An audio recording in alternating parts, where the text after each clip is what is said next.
Hello అండి. Welcome to my channel.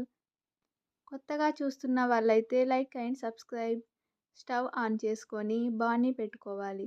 అది వేడయ్యాక కొంచెం నూనె పోసుకొని అందులో కొన్ని ఎల్లి ఆకులు, కొన్ని ఉల్లి ఆకులు, అలాగే కొంచెం మెంతి ఆకు వేసుకోవాలి.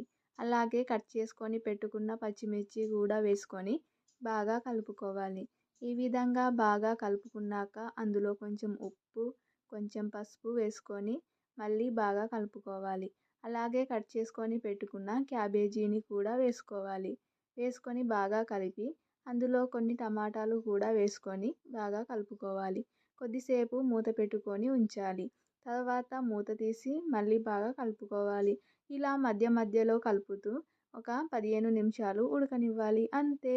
ఫైనల్‌గా కొత్తిమీర ఆకుతో గార్నిష్ చేసుకుంటే క్యాబేజీ కర్రీ రెడీ అయినట్లే. ప్లీజ్ సబ్స్క్రైబ్ చేసుకోండి. Thank you.